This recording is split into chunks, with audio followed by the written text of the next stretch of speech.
Welcome to Citizens of the Frontier. We are back for our third player interview. And this time, let's dive into our Dralasite character. Give your name for the audience. Joel Jackel, or my character name, or my name? No, your name. We're getting to know you. We're getting to know you. All right, Joel Jackel. Good to meet you. And your age? 40. Actually, by the time this posts, I'll be 41. Wow. Don't worry, it gets worse. I've known you long enough. I just hit 50, dude. It's Anyway, your location. Rockland County, New York, just north of New York City. And your family status? Married, got 2 kids, 5 and 2. Actually, when this posts, it'll be 5 and 3. 5 and 3. Wow, be a big month for you. Yeah, and then the 5 turns 6 the month after that. Oh my God! So January, February, right December after the holidays. December for me, a week from today. So 4 days days after Christmas. A week after that is my youngest's birthday, and then the month after that is my oldest birthday. Oh my God! Okay, so what do you do for a living? Teacher. Science teacher. Science teacher. You can see from behind me what I was doing today. And I will share that you are a geologist, specifically. I am. I studied geology. I taught earth science, still teach earth science, but the last few years have taught astrophysics and astronomy, which is something I was not formally trained in, but has always been a personal interest of mine. And you are an aspiring astronaut. Hopefully. I belong to an organization called Teachers in Space. Been affiliated with them for about 10 years now. I'm a member of their board. What we do is we run it, well, before the pandemic, we would run workshops to get teachers and their students to design experiments to go on their high-altitude weather balloons, suborbital rocket, or we've actually got a couple that got up to the International Space Station. Our eventual goal is to get a teacher in a commercial spacecraft for experiments.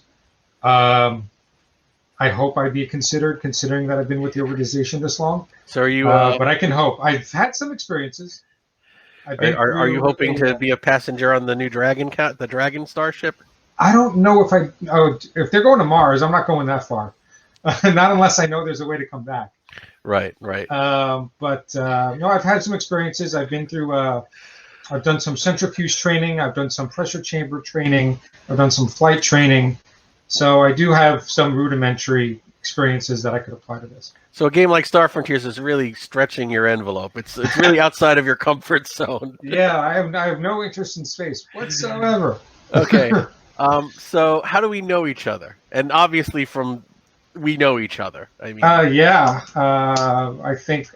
know how well you know the other guys.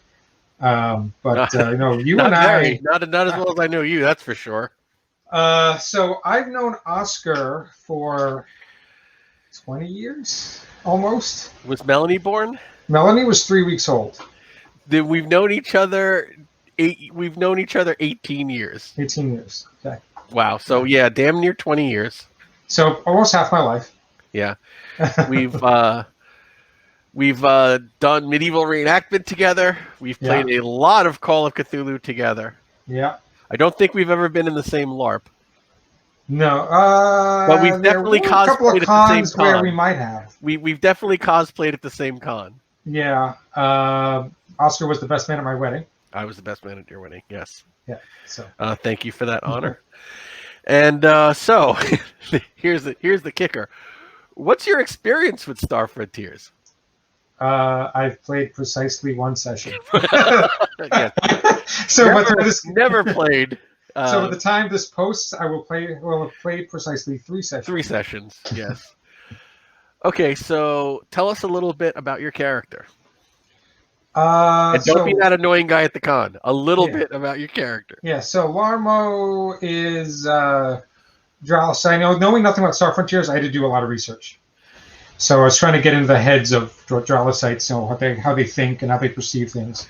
And I read that they're they enjoy a sense of humor, but their sense of humor is not always appreciated by others. It's very dry. They love dad jokes. Yeah, they try. I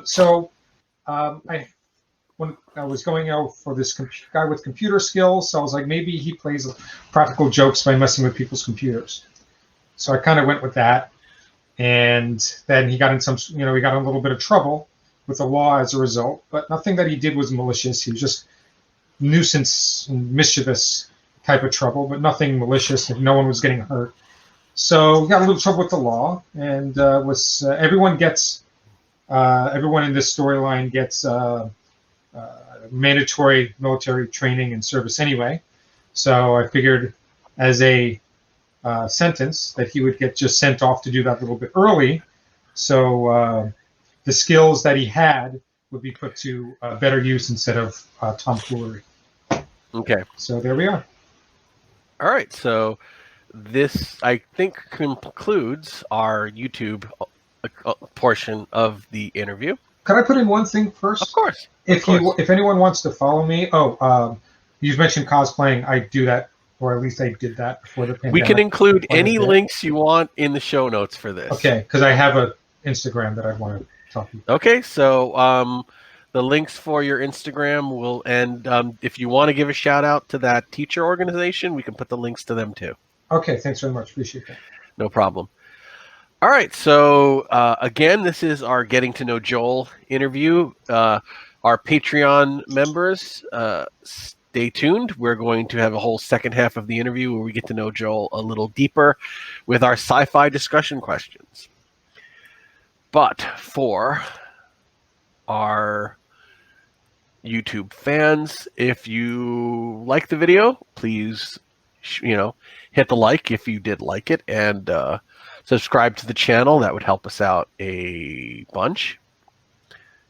And if you want to be a part of the adventure, please check out our Patreon. The link is going to be in the show notes. You could help design the campaign, help it design NPCs, and get copies of exclusive content. All the adventures and the encounters our players will be going through. You'll get to run that for your home game if you like. Thanks to our current patron, Jim Berrier, who who supports us at the original settler level. By the time this drops, his NPC may have already been introduced. We shall see. The Frontier is alive and well, so check out Frontier Explorer magazine. For a game that came out in the early 80s, there's still a very healthy, enthusiastic community of gamers making new content for it all at the time. It's a free fanzine, so it's pay what you want, but you can get physical copies on Drive-Thru RPG. So both the Drive-Thru RPG and the page and the Frontier Explorer page are going to be in the show notes. Until next time, thank you for watching, stay safe, and farewell.